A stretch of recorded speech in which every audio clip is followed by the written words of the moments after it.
If your kids brought you to school on career day and you were in front of a class of, I don't know, elementary school or middle school kids, what would you tell them you do or who you are? What would it be? So I smile because we actually have that conversation at the dinner table so what I do is so eclectic, Melissa. It involves so many different facets of my personality that for outsiders, it doesn't seem to make sense. So my kids honestly think I work for the CIA. That's the running joke internally. And here's why, because the clients that I serve are bringing me in as a teacher. So part of in my DNA is teaching people information and insight that I have picked up across sectors and across the world for leaders. The second is giving them advice, consulting. So it's actually prescribing solutions to people and doing so in a way that I'm connecting with them as human beings to make sure that the way I'm connecting with them gives them greater confidence and incentive to be able to implement the solution, right? So in that way, it's a therapist. I'm a coach. So I have so many different ways. And then the final thing I describe myself as an activist. Like, I have a point of view on what's right and wrong in terms of empowering people, elevating folks who've been left behind, and creating a world that is more prosperous and attainable for more and more people. So I'm an activist. I really do advocate for what I think is an opportunity to lift up others. Talk about your symphony, how the name of your company and the analogy you draw with jazz, because I loved hearing about that.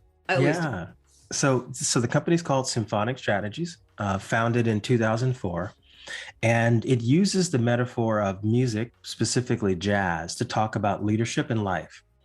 And the idea is, I believe it was Wynton Marsalis in the Ken Burns documentary on jazz.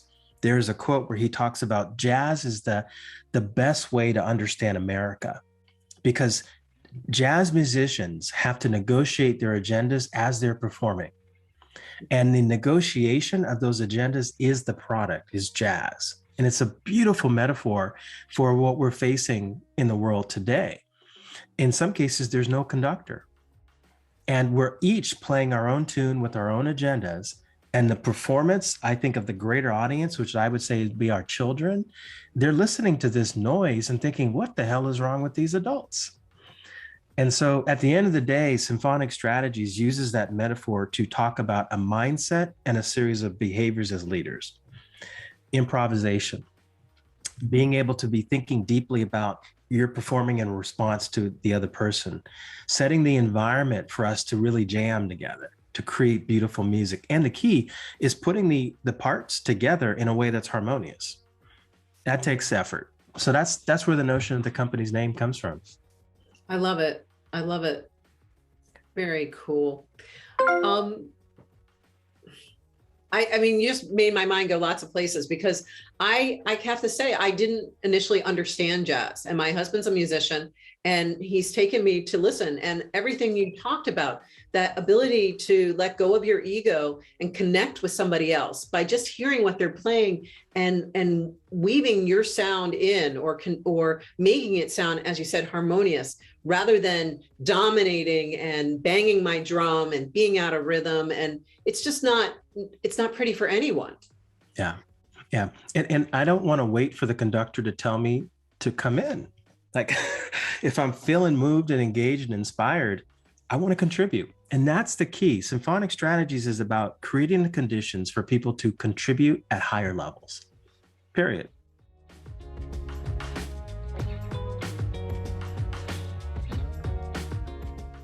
Right? So, when I talk to a lot of my clients, I talk about hiring adults, people who you don't have to handhold and that you don't have to tell them exactly what to do.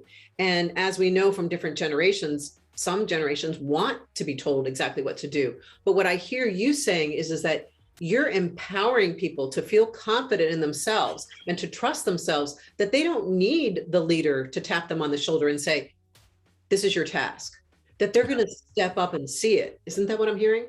It is. And that I get people confused in my audience is that leadership is not a position or title, right? Leadership is persuading people to do things they wouldn't do without you. That's the way I define it. And if they could do it without you, they don't need you. But in some cases, it's inspiration that convinces them to do it. In other cases, it's guidance. In some cases, it's coaching. It could be structure and rules. There's a lot of things leaders do, but ultimately what it's about is getting a person to contribute to something bigger than themselves. That's at the heart of it. And